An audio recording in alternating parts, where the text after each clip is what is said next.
जय माता दी। राधे राधे।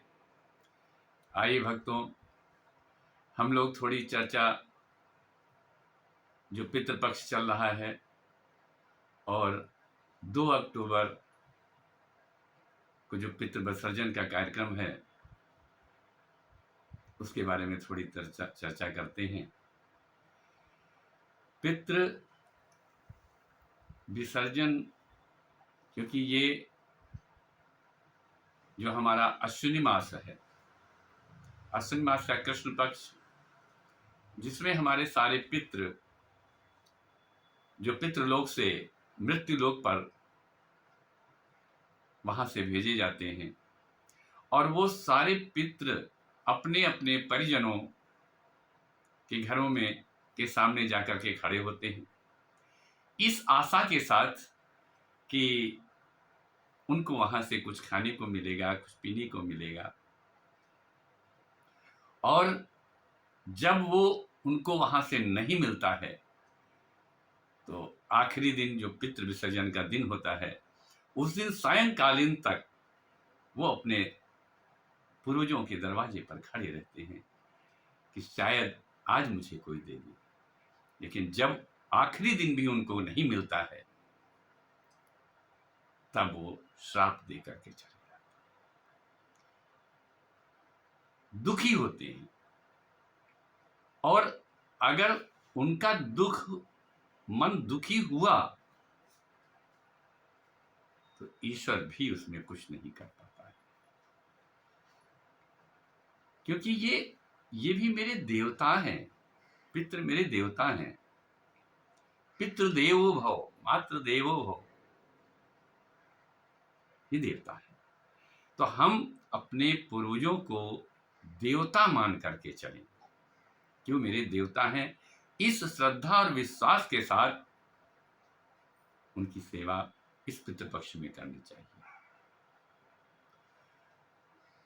पितृपक्ष ये मूलतः 16 दिन का होता है। कुछ लोग इसको 15 दिन का ही मानते हैं कि अश्विनी मास के कृष्ण पक्ष की प्रतिपदा से लेकर के अमावस्या तक ये होता है। लेकिन प्रतिपदा से लेकर के अमावस्या तक ये तिथियां तो मिल गई, लेकिन जिसकी मृत्यु पूर्णमासी के दिन यदि हुई है, तो उसकी पूर्णमासी कैसे मिलेगी। तो इसलिए भादों पक्ष की पूर्णमासी से हमारा प्रतिपक्ष शुरू हो जाता है।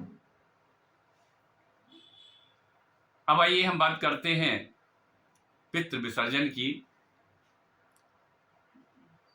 तो पितृ विसर्जन वाले दिन हम 3 ब्राह्मण, 6 ब्राह्मण, यदि नहीं कुछ है तो 1 ब्राह्मण को बुला करके उनको ससम्मान हम आमंत्रित करें। फिर उनको अपने घर लाएं। घर ला करके अच्छे से उनका पाद प्रक्षालन करें, उनको बैठा करके फिर हम, यदि समय है भोजन की तैयारी में, तो उनको बैठा करके हम जलपान कराएं। तत्पश्चात फिर हम भोजन कराएं। भोजन की बात आई तो एक बार और बता देता हूं कि इसमें कुष्मांडा और महिष दुग्ध, यानी कि जिसको हम कुष्मांडा वर्जित है, भैंस का दूध वर्जित है श्राद्ध पक्ष में।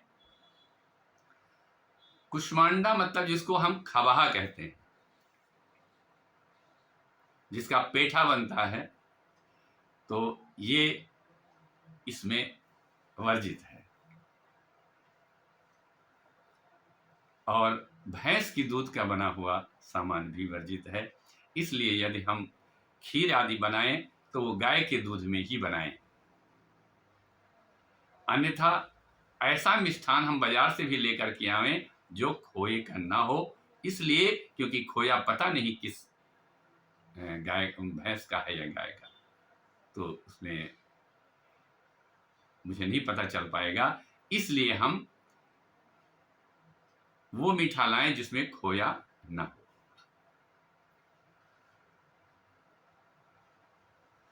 और बहुत ही सम्मान के साथ भोजन करा करके हमें उनके सामान सहित जो भी भोजन कराने के बाद यथोचित उनको वस्त्र आदि दान दे करके, दक्षिणा आदि दान दे करके, और मुझे उनके घर तक पहुंचाना चाहिए। अमूमन होता यह है कि मैंने फोन कर दिया कि पंडित जी आप चले आइएगा, मेरे यहाँ श्राद्ध है, ये उचित नहीं, क्योंकि फिर तो वो भाव मेरा रहेगा कि तो फलाने पंडित जी हैं, मेरे पितरों का भाव नहीं आएगा। तो इसलिए हम जो भी कार्य करें भाव से करें। जिसको मैं बुला के लाया हूँ, जिनको आमंत्रित करके लाया हूँ, वो स्वागत करके उनको मैं घर के अंदर लाऊं कि हमारे पूर्वज देवता आए हैं, मेरे पितृ देवता आए हैं, और ससम्मान उनको तिलक करके, पुष्पमाला अर्पित करके, यथोचित दक्षिणा दे करके उनको हम विदा करते हैं, उनके घर पहुंचा करके आते हैं। तब मुझे उनका आशीर्वाद प्राप्त होता है, और उनके आशीर्वाद से जो हमारी उन्नति और बढ़ोतरी होती है, ये और किसी चीज से नहीं। तो मेरे बंधुओं, मैं निवेदन करूंगा आपसे कि सारा कार्य इस 16 दिनों में छोड़ करके 16 दिन उनको पानी दीजिए, और श्राद्ध के समय उनके अच्छे से उनकी विदाई। तो ये चर्चा पितृ विसर्जन की इस वाणी के साथ मैं समाप्त करता हूँ। साधुवाद, साधुवाद, साधुवाद। जय माता दी। राधे राधे।